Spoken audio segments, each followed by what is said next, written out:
All right, guys, today we're reading Seven Spools of Thread, a Kwanzaa story, written by Angela Shelf Medeiros, illustrated by Daniel Minter.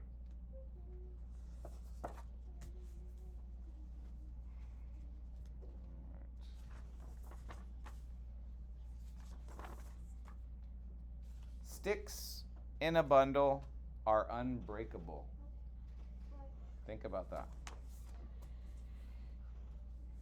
Okay, here's the foreword. You can read that on your own with some very neat vocabulary. In a small African village in the country of Ghana, there lived an old man and his 7 sons. After the death of his wife, the old man became both father and mother to the boys. The 7 brothers were handsome young men. Their skin was as smooth and dark as the finest mahogany wood. Their limbs were as straight and strong as warriors' spears. But they were a disappointment to their father. From morning until night, the family's small home was filled with the sound of the brothers quarreling.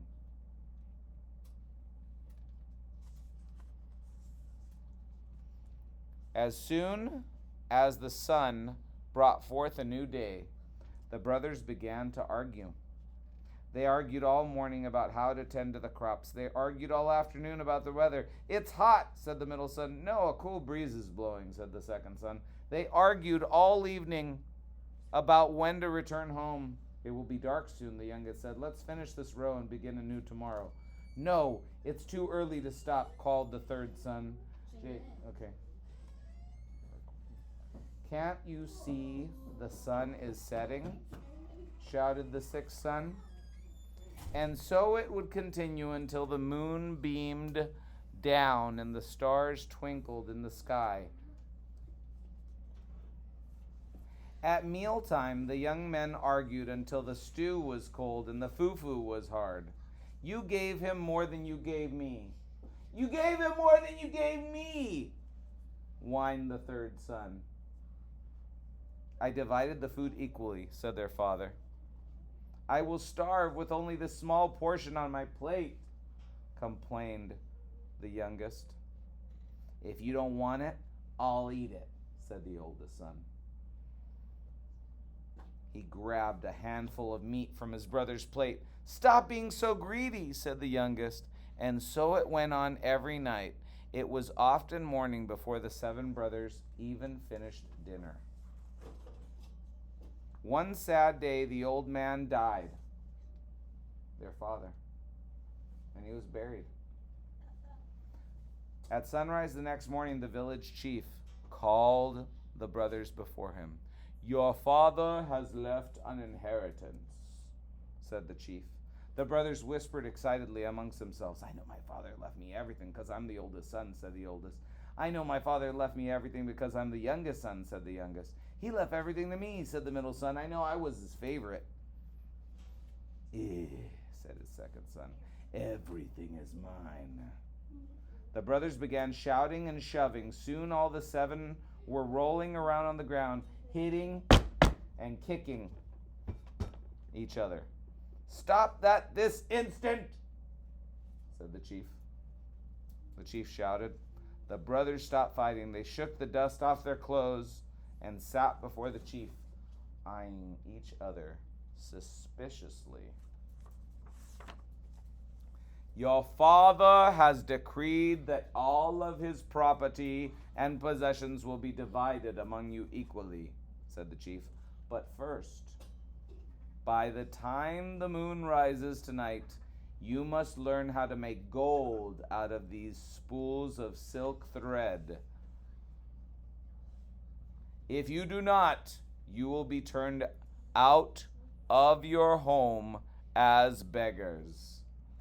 The oldest brother received the blue thread, the next brother red, the next yellow, the middle given the orange, the next green, the next black, and the youngest son received white thread. For once, the brothers were speechless.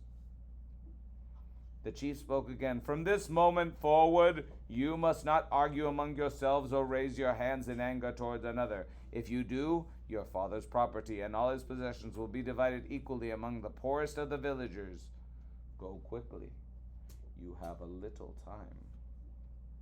You only have a little time.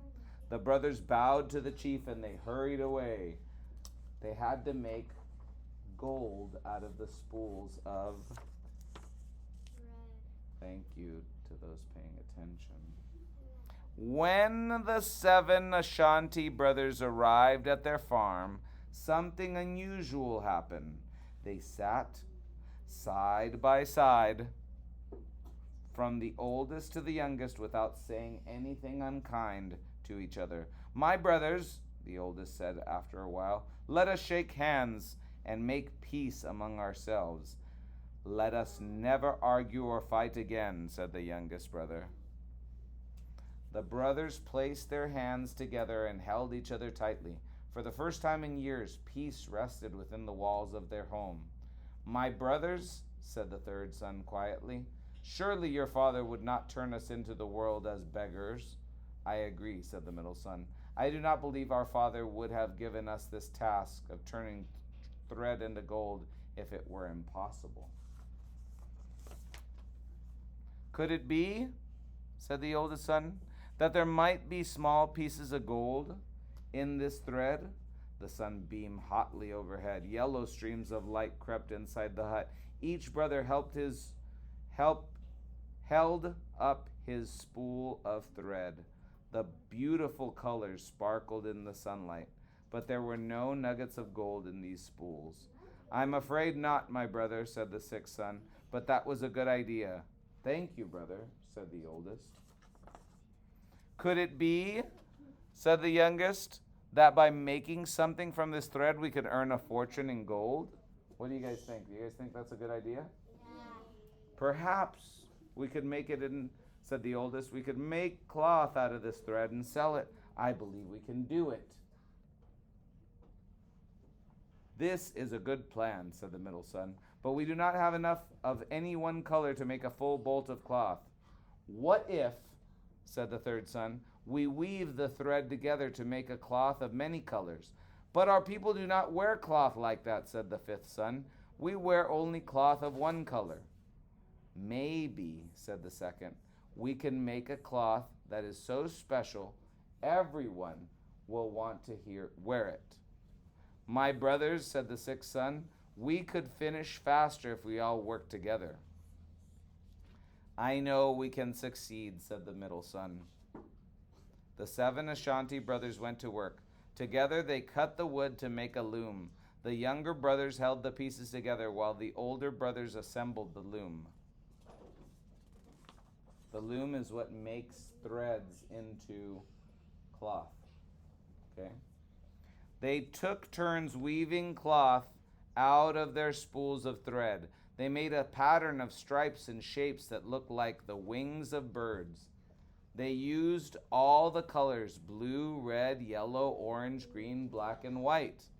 Soon the brothers had several pieces of beautiful multicolored cloth. When the cloth was finished, the 7 brothers took turns neatly folding the brightly colored fabric. Then they placed it into 7 baskets and put the baskets on their heads. The brothers formed a line from the oldest to the youngest and began the journey to the village. The sun slowly made a golden path across the sky.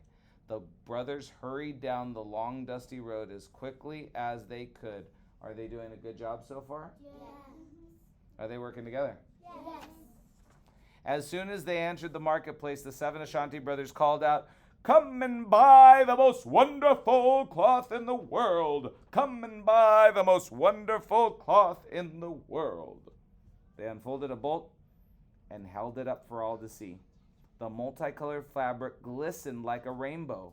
A crowd gathered around the 7 Ashanti brothers. "Oh," said one villager, "I have never seen cloth so beautiful. Look at the unusual pattern." "Ah," said another, "this is the finest fabric in all the land. Feel the texture." You think they're going to sell it? Yeah.